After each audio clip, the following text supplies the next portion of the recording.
Drapeau, no, Monsieur Dallegret. Did you ever meet Drapeau? No, I never met Drapeau. No. No. I know he was an energy that helped everything happen. Drapeau. So, no, this was a hurried celebration of the completion, near completion of Place Bonaventure and Expo. It was all mixed up into the designers, the builders, the architects, things like that.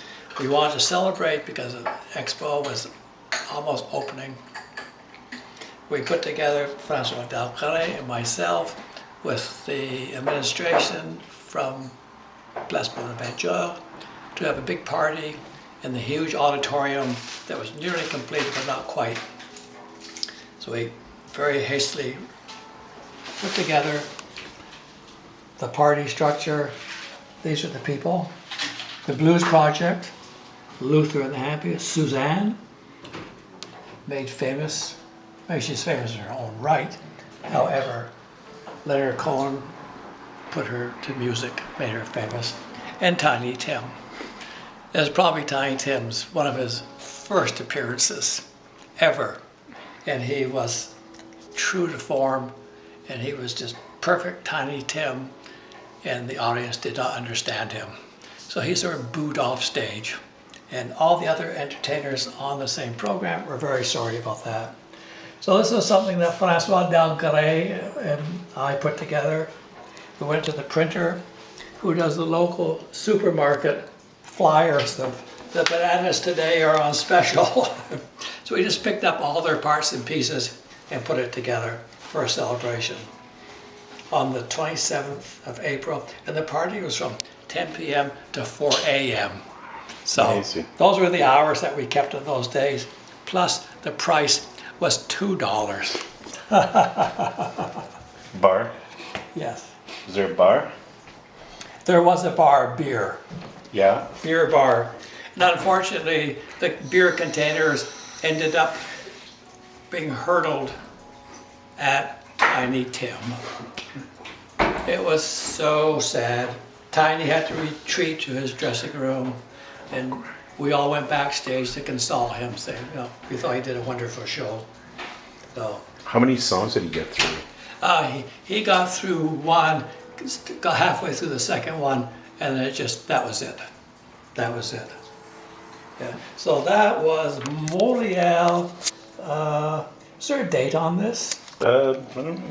No, just a time. Well, it says 67 now. 67. Okay. 67. So, tell me about Dallegret. What was Dallegret? You worked with him. François was a free spirit. He is a Frenchman. He comes out of Pied Noir from Algeria. His father was an architect in Paris. And François was just a very, very, he was an original industrial designer, did fabulous drawings, was always ahead of his time, very enthusiastic, and was almost like, there's an English expression, ready, aim, fire. He was ready, fire, aim. You know, he was just a marvelous, marvelous designer, and still is. He's being discovered now by the next generation in the U.S. The students of an architectural school in Los Angeles invited him down to show his work. Mm-hmm. He's doing a presentation now in Central Park in New York, mm-hmm. based on his work being done in the 60s while he was in Montreal. Yeah. You know, all of this talent grew up here. Yeah. It was nurtured here. Yeah. You know. Did you work on anything else with Dallegret? No, it was a very personal relationship. We would, you know, be inspired by each other. We'd point each other to different opportunities and things like that.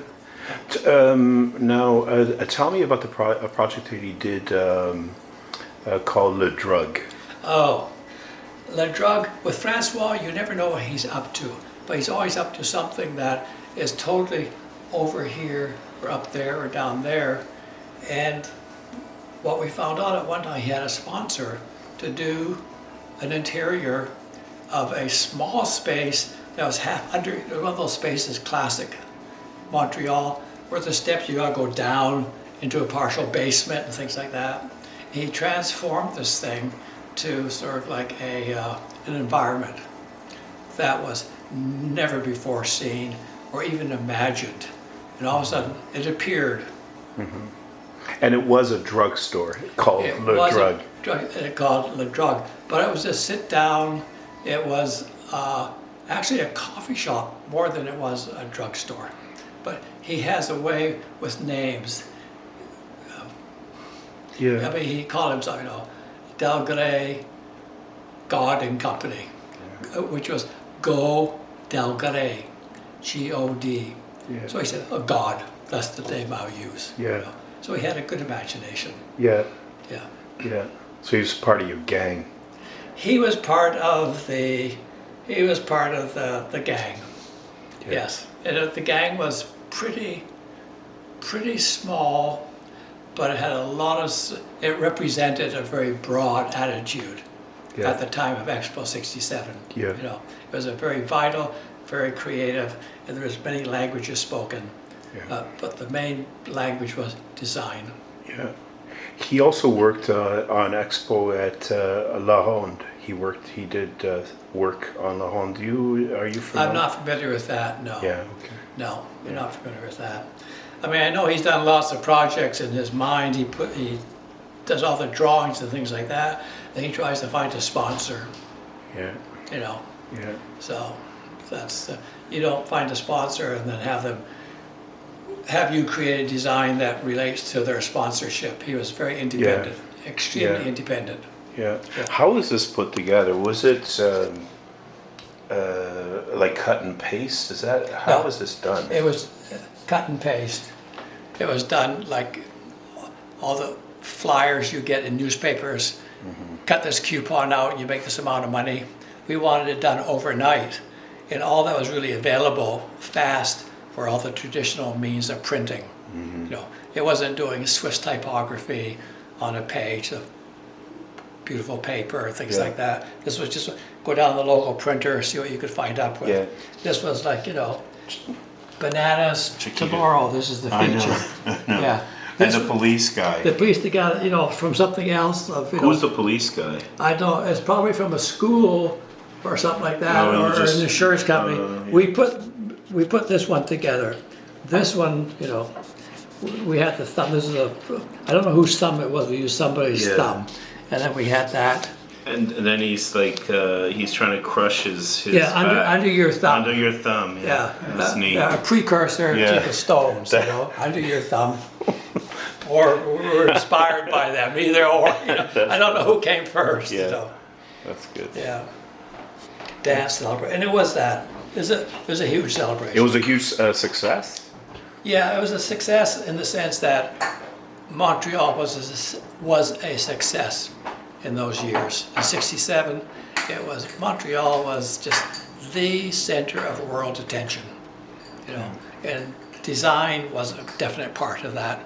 And we were a part of the design community, and we were just absolutely, intoxicated with enthusiasm. Oh, look! I didn't notice it says right there. I had no idea. Yeah. That's where I got the year. Oh, I see. McElheron, Okay. Dallegret. Yeah. Neat. No idea. Well, I just feel very fortunate. I was so much a part of so much, that was happening at that time. And I was there for the work. Was this one of many parties, or was this the party? No, this was pretty much it. Then after that, I think everybody collapsed from exhaustion.